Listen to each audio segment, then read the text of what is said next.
Finally back with another video. Today, you probably read the title. We got a Ford F-150 here. Flashing engine light when he's going up a hill, and it's got a code for a misfire, obviously. The flashing engine light should give you an idea that it's going to be a misfire. When you get a flashing misfire, it means you got a complete dead cylinder. So I even felt it missing a couple times when I was pulling it in here, but we'll go ahead and run the codes on it. Alrighty, so we've got a 15 F-150 with the 5 liter here, using the Autel Maxi 909 or something like that. We're gonna go into Diagnosis here, go to Control Unit, so we're not gonna scan the whole thing. We'll just go into the PCM.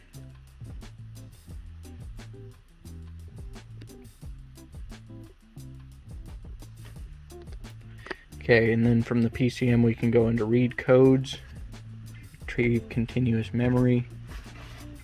Let's see what we've got. So we've got a cylinder 8 misfire, and misfire detected on startup, and bank 2 air fuel ratio inbound, probably from the misfires. We still got the code for the cylinder 8 misfire. Now my buddy just said he just replaced his spark plug. Also, typically if your spark plugs are bad, you'll get a PO300, which is a random multiple misfire. But if you get a complete just dead cylinder, there's a good chance it's going to be the coil pack that sits on top of the spark plug. It can still be injectors, it can be lack of compression, it can be a few things, but typically it's going to be a coil pack. Now that's not to say that something can't happen to a single spark plug that makes it never fire or fire only half the time, and you will get a code for a specific cylinder misfire, but typically when spark plugs are going bad, it's just a random misfire. Now the process to find out if it's a coil pack or a spark plug is actually pretty simple. We're going to go to the cylinder number 8 coil pack and swap it out with cylinder number 5 or cylinder number 6, whichever one you want. And then we're gonna run it. We're gonna go up some hills, because that's when my buddy was saying it was doing it the worst, which is pretty common. We're gonna run it for a little bit and see if the misfire moves to a different cylinder. And then if it moves to a different cylinder, we know that we have an issue with the coil pack. If it doesn't, we may have some other issues. We're gonna come back here to the number 8 cylinder, pull up this red tab. Then we're going to push down on this little center tab right here. Okay, sorry about that. Push down on this center tab here. These can kind of be tough, but there we go. Once you get it pushed down and pulled back a little bit, you just slide it off.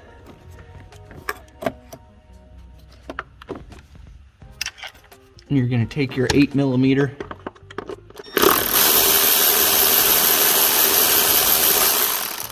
Pull that out.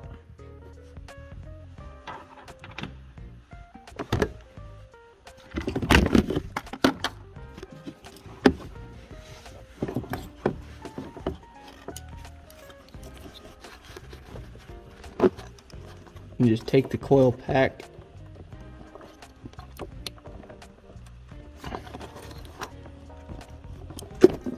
pull up on it.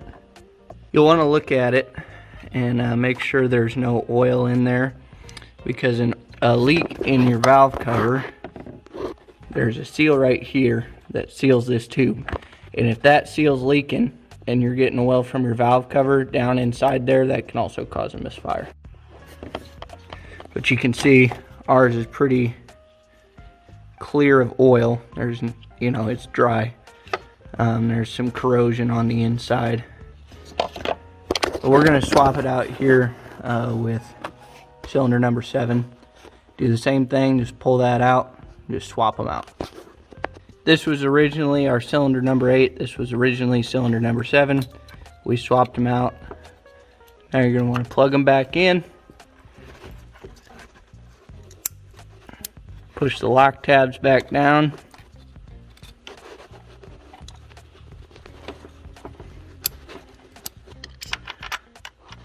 Put your screws back in.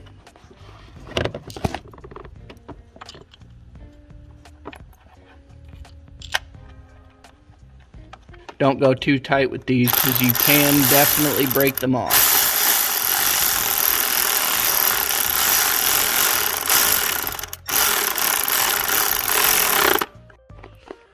Alrighty, we just got back from driving it a couple times. The engine light finally came back. You can see now that we scan it, we do get a cylinder 7 misfire, which does tell us that it is the coil pack that's bad. Also, just for reference on these, it goes 1, 2, 3, 4, 5, 6, 7, 8.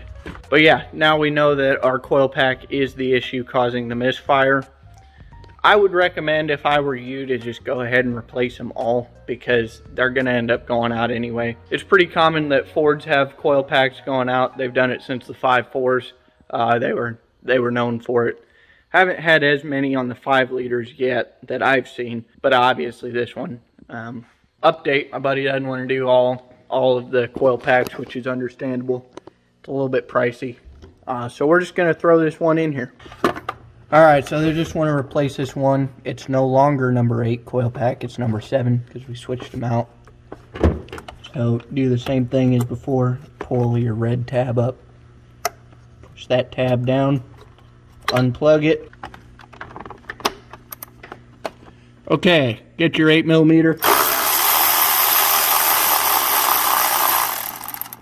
Pull your coil pack out. Should be a little easier this time because you just had it out. Make sure our coil packs match up. Look the same to me, but you never know with the O'Reillys. So hopefully it even works. Half the time they don't work from O'Reillys. Alright, so we're going to take some dielectric grease. Put a little dielectric grease in the end of your boot. So next time, hopefully they don't get stuck. Now we'll come back down here. Push our coil pack all the way in, get the plug-in out of the way, push it in, plug it in, put your tab down,